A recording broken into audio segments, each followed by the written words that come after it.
नमस्कार दोस्तों, जय श्री कृष्णा, जय श्री काली। दोस्तों मैं हूं आपका एस्ट्रो फ्रेंड कुमार सत्यम। स्वागत करता हूं आपका फिर से मेरे Hindi YouTube channel Rudra meditation में। दोस्तों कैसे हैं आप सब? उम्मीद करता हूं खुश होंगे, सुखी होंगे, संपन्न होंगे। दोस्तों 13 अक्टूबर को करवा चौथ का व्रत है। आज मैं आपको इसकी संपूर्ण जानकारी देने वाला हूँ कि आपको क्या चीज इस व्रत में नियम के पालन करने हैं और क्या चीज आप चढ़ा सकते हैं और क्या चीज आपको नहीं चढ़ाना है। दोस्तों यदि व्रत को पूर्ण नियम के साथ में किया जाए तो उसका अच्छा फल प्राप्त होता है। करवा चौथ का जो व्रत होता है सभी सुहागिन महिलाएं अपने पति के लिए करती हैं, लंबी आयु के लिए। लेकिन इसमें यदि सावधानी ना रखी जाए, कुछ गलतियां कर दी जाए तो इसका उल्टा असर भी प्राप्त होने लगता है। करवा चौथ का व्रत के जो देवी हैं दोस्तों वो गौरा माता को कही गई, यानी कि मां पार्वती, आदि शक्ति। तो दोस्तों आज मैं आपको इस वीडियो में संपूर्ण जानकारी देने वाला हूं। करवा चौथ का जो टाइम जो होगा, मुहूर्त जो होगा, उस सभी की जानकारी आज मैं आपको देने वाला हूं। दोस्तों मुहूर्त, अगर कोई भी चीज पूजा पाठ के नियम यदि मुहूर्त के हिसाब से करते हैं तो उसका अच्छा और संपूर्ण फल प्राप्त होता है और मुहूर्त में किया गया पूजा पाठ बहुत अच्छा रिजल्ट देता है। लेकिन अगर मुहूर्त के बाद आप करेंगे तो इसका आपको फल पॉजिटिव तरीके से नहीं मिलेगा या संपूर्ण रूप से नहीं मिलेगा। तो सबसे पहले बात करते हैं दोस्तों कि मुहूर्त क्या है। चौथ का दोस्तों जो मुहूर्त है वो 6:01 से 7:15 तक है और इस बार चांद के निकलने का टाइम जो है 8:01 पे निकल आएगा। तो आप जो पूजा पाठ जो करेंगे, करवा चौथ की जो भी आप पूजा पाठ करते हैं, इसको आपको कितने बजे कर लेना है? आपको 6:01 से 7:15 यानी कि 7:15 तक आपको पूजा कर लेना है। अगर इस मुहूर्त में आप पूजा करेंगे तो आपको संपूर्ण रूप से लाभ प्राप्त होगा। और दोस्तों इस बार का चांद जो है ये भी इस बार जल्दी निकल रहा है। दोस्तों सबसे पहले मैं आपको ये बताना चाहूंगा कि करवा चौथ होता क्या है, करवा चौथ क्यों मनाया जाता है, करवा चौथ का अर्थ क्या है। दोस्तों करवा जो होता है ये एक मिट्टी का बर्तन होता है, जो टोटी वाला जो बर्तन होता है, और दीपक, इसका एक त्योहार है। और चौथ से मतलब होता है जो महीने की जो चौथा जो दिन आता है, चौथ जो होती है, तो इनको मिलाकर के करवा चौथ कहा जाता है। करवा चौथ का व्रत दोस्तों सिर्फ सुहागिन स्त्री या फिर जिसका रिश्ता तय हो गया है, सिर्फ वही लोग कर सकते हैं। और दूसरी बात दोस्तों, करवा चौथ का व्रत जो है ये प्यार का प्रतीक माना गया है। तो शास्त्रों में कहा गया है कि जो स्त्री अपने पति से यदि प्यार करती है, अगर प्यार करती है तो ही उसके लिए व्रत रखे, अगर नफरत करती है तो वो उस व्रत को ना रखे, क्योंकि उसका कोई भी लाभ प्राप्त नहीं होता है। क्योंकि ये दोस्तों त्योहार ही ऐसा है कि प्यार का प्रतीक है ये त्योहार। दोस्तों करवा चौथ में रंगों का, इसका भी बहुत ज्यादा महत्व होता है। तो हो सके तो आप काले और सफेद रंग की साड़ी का यूज बिल्कुल भी ना करें। हो सके तो सिर्फ लाल साड़ी का ही इस्तेमाल करें और श्रृंगार का ही इस्तेमाल करें। काले किसी भी चीज का आपको उपयोग नहीं करना है और सफेद साड़ी का उपयोग आपको भूलकर भी नहीं करना है। सफेद रंग जो दोस्तों वो विधवा स्त्री का स्वरूप माना गया है और काला रंग जो होता है वो शनि का प्रतीक माना गया है।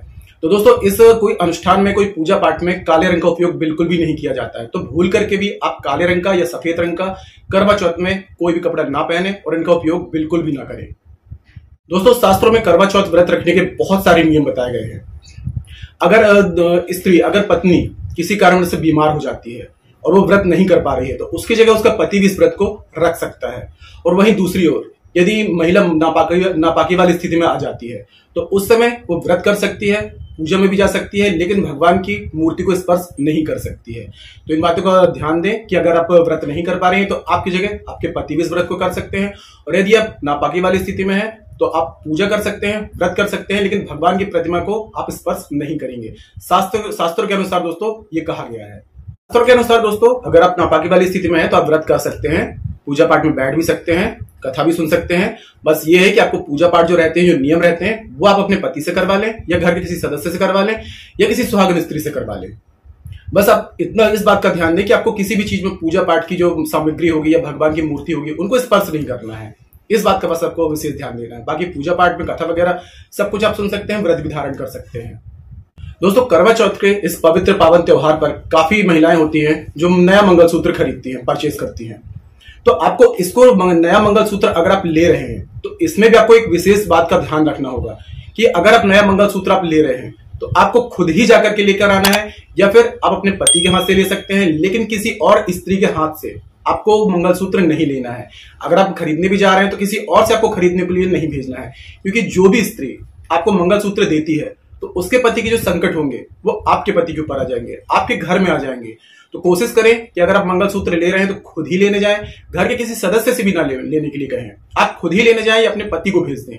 अपने हस्बैंड से ही लेकर आए, यानी कि आप दोनों के बीच में ही मंगलसूत्र का सब कुछ रहेगा, ये नहीं कि आप किसी और से जाकर। अब मैं दोस्तों एक बात आपको बताता हूं कि मांग में सिंदूर भरना। दोस्तों वैसे तो आजकल क्या होने लगा है कि आजकल बहुत छोटी सी मांग भरी जाती है, लेकिन ये त्योहार जो करवा चौथ का है ये मां गौरा से संबंधित है, माता पार्वती से संबंधित है। तो इस दिन यदि आप संपूर्ण रूप से मांग भरते हैं, जितना हो सके उतना ज्यादा मांग भरें, क्योंकि मांग और मंगलसूत्र से जो सजी हुई स्त्री होती है उसे माता रानी मां गौरा बहुत अच्छा आशीर्वाद देती है। तो आज के दिन दोस्तों पूरी कोशिश करें कि जितना ज्यादा हो सके मांग में सिंदूर भरें, क्योंकि इससे माता गौरा, माता पार्वती बहुत प्रसन्न होती है। मंगलसूत्र का जैसे कि मैंने बताया तो खुद से खरीदना है, और दूसरी बात हो गई कि आपको मांग में सिंदूर संपूर्ण मात्रा में भरना है। छोटा सा सिंदूर ना लगाएं दोस्तों, जितना हो सके, जितना ज्यादा हो सके उतने आज के दिन में मांग भरे आप। करवा चौथ का एक विशेष नियम है, हाथ में गले में मंगलसूत्र होना बहुत ही जरूरी है। इसके अलावा दोस्तों कपड़े यदि आप पहन रहे हैं तो कोशिश करें कि लाल साड़ी पहने या पीली साड़ी पहने, क्योंकि इस दिन इस कलर का, इस रंग का बहुत ज्यादा महत्व है। हो सके तो लाल पहने, और लाल नहीं हो पा रहा है तो आप पीले रंग की साड़ी जरूर पहने। इसके अलावा कोई रंग आप लेते हैं तो कोई बात नहीं है, लेकिन इस दिन का जो महत्व होता है वो लाल साड़ी का और पीली साड़ी का बहुत ज्यादा है। तो कोशिश करें कि लाल साड़ी या पीले साड़ी आप पहने इस दिन। भगवा रंग भी आप पहन सकते हैं। और एक बात दोस्तों कि यदि आपके पास में पुराना साड़ी का यदि जोड़ा रखा हुआ है, अगर वो इस दिन आप पहनते हैं तो चौथ माता का बहुत अच्छा आपको आशीर्वाद प्राप्त होगा। कोशिश करिए कि अगर आपके पास में है शादी का पुराना जोड़ा रखा हुआ है तो उसको यूज कर लें, और आप चाहें तो आप मार्केट से नया जोड़ा भी ला सकते हैं, क्योंकि इस दिन शादी का जोड़ा यदि पहना जाता है तो चौथ माता की उस स्त्री पर बहुत ज्यादा कृपा प्राप्त होती है। अब मैं दोस्तों आपको बताता हूं कि चौथ माता को आपको क्या चढ़ाना है और क्या नहीं चढ़ाना है। दोस्तों मार्केट से जब सीख और तीलियां आप लाते हैं तो इनको आपको ध्यान देना है कि ये टूटी हुई ना हो, आपको बिल्कुल अखंडित और साबूत ही लाना है, क्योंकि अखंडित का ही महत्व होता है। अब दोस्तों करवा आप चेक कर लें कि करवा लेने का, और दोस्तों इनकी संख्या, सीखों की जो संख्या होगी वो 7 या फिर आप 8 भी ले सकते हैं, वैसे 7 ही यूज की जाती है। और दूसरी बात, करवा जो आप लेते हैं तो करवा को बहुत अच्छे से देख लें, देख परख करके लें, कहीं से वो चटका ना हो, कहीं से वो टूटा फूटा ना हो, कहीं से कुछ दरार ना हो। अच्छे से चेक कर लें कहीं से कोई खरोच वगैरह ना हो, क्योंकि संपूर्ण रूप से करवा जो अखंडित होता है उसी का महत्व ज्यादा होता है। तो जब मार्केट में आप लेने जाते हैं तो इन चीजों को बहुत विशेष रूप से ध्यान दें और देख कर ही खरीदें, चटका वगैरह ना हो, कहीं से टूटा फूटा ना हो, तभी लेकर के आए। करवा चौथ जो होता है ये बहुत ही ज्यादा विशेष महत्व रखता है एक स्त्री के लिए। तो इसमें करवा माता को जो भी चीजें आप चढ़ाते हैं तो आपको ये ध्यान देना है कोई भी चीज अखंडित ना हो। आप जब चूड़ी चढ़ा रहे हैं तो चूड़ी को थोड़ा ध्यान दें कि आप उसमें कोई चटकी हुई चूड़ी ना चढ़ाएं। अच्छे से देख लें, चेक कर लें, जो भी चूड़ी वगैरह या श्रृंगार का सामान जो भी चढ़ा रहे हैं तो नया लेकर के आए। आपको पुराना कोई भी श्रृंगार का सामान आपको नहीं चढ़ाना है। तो चढ़ाते समय यह ध्यान दें कि कोई भी चीज चटकी ना हो, साबुत हो, अखंडित हो। अब इसके बाद दोस्तों बात आती है चलनी की। चलनी के बगैर तो दोस्तों पूजा होती ही नहीं है। इसमें क्या होता है कि स्त्री जो होती है चांद से अपने पति की फोटो देखती है, अपना चेहरा देखती है। हाँ दोस्तों, एक बात मैं और आपको बताना चाहूंगा कि जिन स्त्रियों के पति यदि बाहर हैं तो वो अगर पूजा नहीं कर पा रही हैं तो पति के सामने, तो आप क्या कर सकते हैं, ऑनलाइन वीडियो कॉल में, लैपटॉप में वीडियो कॉल में या फिर फोटो के द्वारा भी आप पूजा कर सकते हैं। इसका भी महत्व बताया गया है। अगर आप सामने नहीं कर पा रहे हैं तो इसका भी फल प्राप्त होता है। आप फोटो से कर सकते हैं या ऑनलाइन भी कर सकते हैं। अब दोस्तों चलनी की जो मैं बात बता रहा हूं आपको कि चलनी जो होगी आपकी, इसको भी आपको ध्यान देना है कहीं से भी टूटी फूटी ना हो, क्योंकि करवा चौथ अखंडित सौभाग्य के लिए किया जाता है। तो आपको क्या करना है, हर चीज अखंडित ही लेनी है। कोई भी चीज, चलनी को भी देख लें कहीं से टूटी फूटी तो नहीं है, एकदम साबुत रहे, अखंडित रहे। आप अखंड सौभाग्य के लिए अगर कर रहे हैं तो हर चीज आपको अखंडित ही चढ़ानी है। जो भी सामान आप लेकर के आ रहे हैं बाजार से, अगर करवा चौथ माता को आप चढ़ा रहे हैं तो सब चीजें अच्छे से चेक करके अखंडित चीजें ही चढ़ाएं, अगर आप चाहते हैं कि आपको अखंड सौभाग्य की प्राप्ति हो। दोस्तों अखंड सौभाग्य से मतलब ये होता है कि आपके पति की जिंदगी में या आप दोनों के बीच में प्रेम संबंध जो है वो मधुर बने रहे और जो भी परेशानियां आती हैं वो दूर हो जाए। तो चौथ माता की यदि आप कृपा प्राप्त करना चाहते हैं तो जो जो बातें मैं आपको बता रहा हूं इनको ध्यान से सुने और इनको फॉलो करें, तभी आपको करवा चौथ की जो चौथ माता का आशीर्वाद है पूर्ण रूप से प्राप्त हो पाएगा। वहीं दोस्तों शास्त्रों में यह भी कहा गया है कि माता रानी को करवा चौथ में जब भोग वगैरह लगाते हैं तो उसमें आपको फल विशेष रूप से रखना चाहिए। फल में आपको कैसा रखना है, फल में आपको 5 प्रकार के फल लेने हैं। आप कोई भी 5 प्रकार के फल ले सकते हैं, लेकिन सब फल के रंग जो होंगे वो अलग अलग होंगे, एक ही रंग के फल आपको नहीं चढ़ाने हैं। और एक फल दोस्तों भूल करके भी आपको करवा चौथ में माता रानी को नहीं चढ़ाना है, क्योंकि ये फल शास्त्रों में वर्जित माना गया है। तो आप यदि नाशपाती अगर आप चढ़ा रहे हैं तो नाशपाती फल जो है वो भूल कर भी ना चढ़ाएं। ये सेब जैसा दिखता है, ये पूरा ग्रीन हरे कलर का होता है, तो इस फल का निषेध है। आप इस फल को भूल कर भी ना चढ़ाएं। 5 फल आप कोई से भी कलर के ले सकते हैं, एप्पल ले लें, बनाना, केला वगैरह ले लें, ऐसे कोई 5 फल अलग ले लें। और आपको मिठाई चढ़ानी है तो मिठाई भी आपको 5 रंग की अलग अलग कलर में ही चढ़ानी है, एक रंग की आपको नहीं चढ़ानी है। 5 मिठाइयां अलग अलग रंग की आप चढ़ा सकते हैं। अब दोस्तों क्या होता है, माता रानी को आप चावल यानी कि अक्षत भी चढ़ाते हैं। तो आप लोग क्या करते हैं, घर से ही घर में जो रखे होते हैं आपके राशन में, रसोई घर में, वही चावल आप यूज कर लेते हैं। तो आपको ये गलती नहीं करनी है। आपको चावल एक दिन पहले या उसी दिन आप मार्केट से बाहर से लेकर के आए, और दोस्तों साबुत चावल ही लाए, अक्षत यानी कि जो कभी क्षय ना होने वाला। तो चावलों में उनको अच्छे से देख लें, कोई भी चावल खंडित ना हो।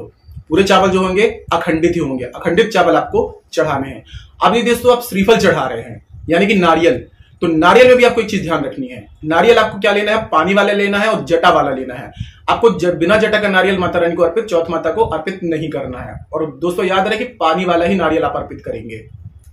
कच्चा नारियल दोस्तों जो होता है वो माता रानी को बहुत प्रिय है। जो कच्चा नारियल जो होता है वो अखंड सौभाग्य का प्रतीक माना गया है। और जो बलि चढ़ता है माता रानी को, कच्चा नारियल बलि स्वरूप चढ़ता है, तो इसलिए कच्चा नारियल ही आप चढ़ाएं और माता रानी को लाल चुनरी अर्पित करें। इसके अलावा दोस्तों जहां पर आप करवा चौथ की पूजा करेंगे, वहां पर झाड़ू या पोछे वाला कपड़ा या जूते चप्पल ये विशेष रूप से वहां से हटा दें। मतलब कि जहां पे भी आप करेंगे तो उसकी पूरी जगह को स्वच्छ कर लें, और ये झाड़ू पोछा या जूते चप्पल जो भी हो, इनको वहां से बिल्कुल अलग कर दें। तो कहा जाता है करवा चौथ के दिन गौरा माता यानी कि चौथ माता जहां पर आप पूजा करते हैं, वहां पर माता रानी स्वयं आती हैं। लेकिन वहां पर अगर गंदगी रहेगी, झाड़ू रहेगी, पोछा के कपड़े रहेंगे, जूते चप्पल रहेंगे, तो फिर वहां माता रानी नहीं आती और आपका व्रत जो है वो टूट जाएगा। तो इन चीजों का ध्यान दें। उसके अलावा दोस्तों आप जब चौकी यानी कि पटा जो माता रानी के लिए आप लगाएंगे, तो उसमें लाल रेशमी कपड़ा ही आप बिछाएं। रेशमी कपड़ा जो होता है वो माता रानी को बहुत प्रिय होता है, तो लाल कपड़ा बिछाएं। उसके अलावा जब फोटो आप लगाएंगे तो वो भी ध्यान रहे कि वो फटा हुआ ना हो, बिल्कुल अच्छे से स्वच्छ हो, साफ सुथरा हो, ऐसा फोटो आप लगाएं। चौथ के बारे में कहा गया है कि इस दिन कथा का विशेष महत्व होता है। तो आप क्या करें, अगर कथा का स्वयं पढ़ लें, अगर नहीं पढ़ पा रहे हैं तो किसी के द्वारा पढ़वा लें। और जब कथा आप सुन रहे होंगे या पढ़ रहे होंगे तो आपको अखंडित चावल थोड़ी सी मात्रा में अपने हाथ में रखने हैं, और कथा संपूर्ण होने के बाद में आपको ये चौथ माता को अर्पित कर देनी है। इसके अलावा एक बात का दोस्तों और विशेष रूप से ध्यान रखें कि अगर आप व्रत कर रहे हैं तो आपको खाने की तरफ ध्यान नहीं देना है, या खाने को देख करके मन आपको लालच नहीं लाना है। क्योंकि दोस्तों अगर बार बार उस चीज को सोचेंगे तो इससे भी व्रत में इफेक्ट पड़ जाता है, यानी कि वो खंडित के समान माना गया है। तो यदि आप व्रत कर रहे हैं तो संपूर्ण रूप से करें, पूरे मन वचन के साथ में करें। आपको ये मन में नहीं लाना है कि ये खाना भूख लग रही है तो खाने की तरफ देख के आपको लालच आ रहा है, ये चीजें नहीं करना है। इससे भी व्रत को खंडित माना गया है, इससे व्रत खंडित हो जाता है। और दोस्तों जब आपकी पूजा संपूर्ण हो जाती है तो आपको क्या करना है, खाने की जो तैयारी करेंगे तो उसमें कैंची, सुई या चाकू ऐसी चीजों का उपयोग ना करें। और खाने के बाद में दोस्तों खाने की थाली सजाई जाती है, उस खाने की थाली को सबसे पहले सास को या ननद को दी जाती है, तो उसमें कुछ दक्षिणा भी जरूर रखें। और यदि दोस्तों आपके पति बाहर हैं तो आप यदि उनके साथ हाथ से भोजन ग्रहण नहीं कर पा रहे हैं या उनके साथ में नहीं खा पा रहे हैं तो अपने पति का नाम लेकर के या उनकी फोटो देख करके आप भोजन ग्रहण कर सकते हैं। अब इसके अलावा दोस्तों ये सब चीज मैंने आपको बता दी चौथ में आपको क्या करना है। अब सबसे लास्ट और सबसे मेन बात यह है दोस्तों कि अपने से बड़ों का, अपने सास का आशीर्वाद लेना बिल्कुल ना भूलें। आशीर्वाद विशेष रूप से लाभ प्राप्त करें, तभी आपको करवा चौथ का संपूर्ण फल प्राप्त होगा। तो आज के लिए इतना ही दोस्तों। अगर जानकारी पसंद आई है तो वीडियो को लाइक कीजिए, शेयर कीजिए, साथ ही साथ कमेंट बॉक्स में जय श्री कृष्णा, जय श्री काली जरूर लिखिए। इससे माता रानी की और दैवी कृपा आपको प्राप्त होगी। तो मिलते हैं दोस्तों नेक्स्ट वाली वीडियो में, तब तक के लिए जय श्री कृष्णा, जय श्री काली। आप और आपका परिवार हमेशा स्वस्थ रहे, सुखी रहे, संपन्न रहे।